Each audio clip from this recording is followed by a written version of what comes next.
Et nous passons à notre deuxième sujet, chers téléspectateurs, avec le cheikh Ahmad Omar Hachem, qui est vénérable, érudit de l'institution Al-Azhar et est décédé en octobre 2025 à l'âge de 84 ans. Après avoir lutté contre la maladie, le cheikh Ahmad Omar Hachem était un symbole de la science et de la prédication islamique. Ses positions en défense de l'islam et ses opinions modérées l'ont élevé au rang de haute stature de religieuse. Pour plus de détails, voici un commentaire. Le docteur Ahmed Omar Hachem était membre du conseil des savants de haut rang d'Al-Azhar, ancien professeur de hadith et de ses sciences et ancien président de l'université d'Al-Azhar. Le défunt a dédié sa vie à la religion et à la science. Son abondant savoir restera aggravé dans le temps, a assuré le président Abdel Fattah el-Sisi. Al-Azhar, ses érudits et plusieurs dirigeants arabes et musulmans lui ont également rendu hommage. Le cheikh Ahmed Omar Hachem était un symbole de la science et de la prédication islamique, alliant une profondeur académique remarquable à une influence populaire significative. Ses positions inébranlables en défense de l'islam et ses opinions modérées l'ont élevé au rang de haute stature religieuse. Ses contributions à Al-Azhar et aux médias religieux ont laissé une empreinte profonde et durable sur la communauté musulmane. Hachem était célèbre pour son sermon du vendredi à la mosquée Al-Azhar, attirant des milliers de fidèles. Son style était à la fois éloquent et simplifié, combinant la profondeur scientifique et l'impact émotionnel. Il était connu pour son idéologie modérée. Il voyait l'islam comme une religion qui établit un équilibre parfait entre la raison et la foi. Son appel se concentrait sur la diffusion des sciences religieuses de manière simple et accessible, tout en insistant sur une prédication pacifique et éducative. Loin de tout extrémisme, cette insistance sur la modération a été le fil conducteur de toutes ses activités et positions.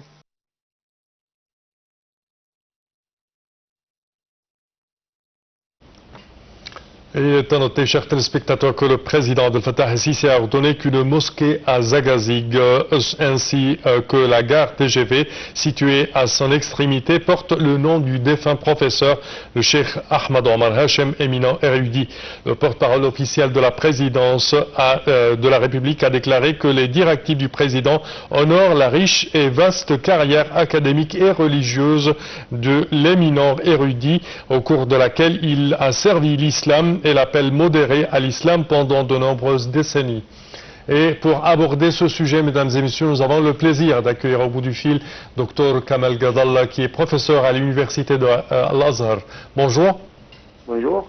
Alors premièrement, quand on parle du cheikh Ahmad Omar Hachem, pouvez-vous nous parler de la vie et de sa carrière, certainement à Al-Azhar, notamment en tant que membre du conseil des grands savants Al-Azhar?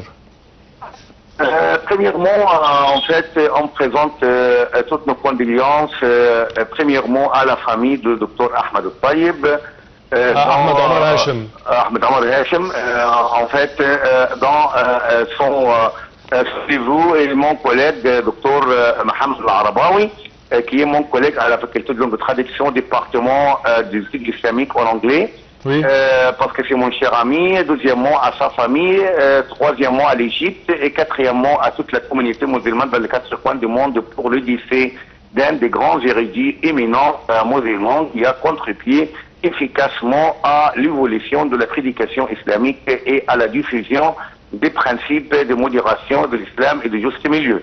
En fait, le cheikh Ahmad Omar Hachem était né à Zagazig en 1941. Oui. Il a fait ses études premièrement à l'école coranique Al-Kuttab dans son village, puis à Al-Azhar, où il était diplômé de la faculté de théologie, département de hadith, c'est-à-dire de la sunna prophétique du prophète sallallahu alayhi wa sallam. Et puis il était nommé assistant, puis maître assistant, après avoir eu son magistère, puis son doctorat dans les sciences de hadith, jusqu'à atteindre le degré, le titre d'un professeur et chef du département de hadith. Et puis il était aussi également le président de l'université de l'Azhar, l'un des membres de l'organe de grands ulama de l'Azhar, l'un des membres de l'Académie de recherche islamique et aussi l'un des membres du Conseil suprême des affaires islamiques après le ministère de Waqf, où j'avais eu le grand honneur et le grand plaisir d'être son collègue dans cet établissement tout à fait gigantesque et glorieux de l'Égypte. Donc, je l'ai connu en fait quand j'étais encore petit, j'étais encore à la phase préparatoire, même avant le bac, lorsqu'il passait sur la chaîne, la première chaîne de la télé égyptienne, dans cette émission qui était présentée à l'époque par Monsieur pour la vie, où en fait, il se débattait avec les groupes intégristes et terroristes pour leur convaincre de l'horreur dans laquelle ils étaient et pour leur rectifier les notions islamiques. Lui, avec le défunt Dr Abdallah Shahata et les autres, donc, et l'équipe parmi les grands ulama qui ont défendu l'islam, qui ont corrigé les notions erronées des groupes intégristes. Il était aussi un grand rhéteur et aussi un grand poète, à tel point que son éminence, le chef Sharawi, lui disait donc récite-nous de vos poésies, parce que vous, la famille de Hachem, vous êtes toujours poète et chanteur de l'élogie du prophète Mohammed sallallahu alayhi wa sallam. Il était aussi un soufi de soufi d'excellence, de première marque, c'est-à-dire que son apparence était comme son intérieur, donc quelqu'un qui avait le corps pur et si transparent et limpide aussi, donc c'était quelqu'un de très bonne qualité et aussi remarquable parmi ses collègues et parmi sa génération. Sa longue vie était entièrement au service de l'islam. Oui. Quand on parle, Dr Kamal Gadallah, quand on parle du défunt, on doit mentionner quelques-uns de ses livres, surtout sur les hadiths. Oui, sur le hadith, en fait, il a commenté et expliqué Sahih al-Bukhari. Il s'est consacré aussi à expliquer Sahih Muslim.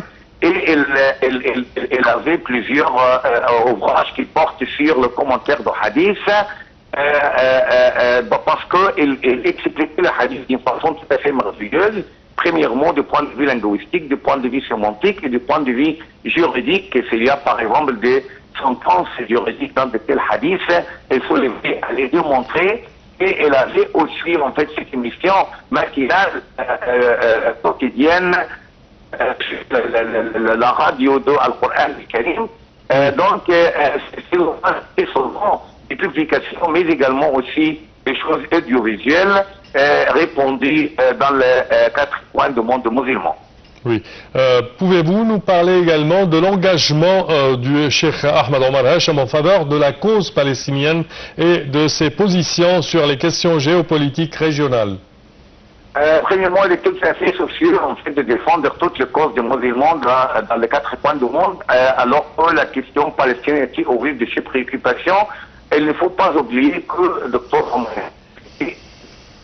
sous la révolution de Zola en 1952, donc il a vécu en fait toute ça dans cette cause pan-arabique, non seulement la Palestine, mais la Palestine est toujours en tête de ses préoccupations.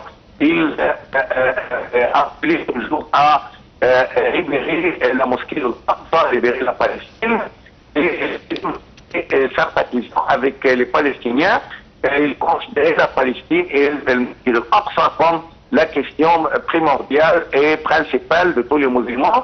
Donc, il participait vraiment aussi aux caravanes d'aide humanitaire menées par Al-Azhar pour le secours des Palestiniens à Gaza et dans toute la Palestine. Donc, même quand il était président de l'université de Al-Azhar, il organisait des conférences pour la défense des Palestiniens. Je rappelle bien, en fait, cette première conférence qui était une protestation à la migration des juifs soviétiques à l'époque en Palestine, étant donné que cela constitue un danger pour les habitants autochtones et les vrais habitants, les vrais propriétaires. palestinienne. Parfait, Dr Kamal Gadallah, je tiens à vous remercier énormément de vos explications. Merci à vous. Chers téléspectateurs, c'est ainsi que prend fin notre édition d'aujourd'hui de Bonjour l'Égypte. Je tiens à vous remercier d'avoir été des nôtres et je vous souhaite de passer toujours les moments les plus agréables sur Nile TV.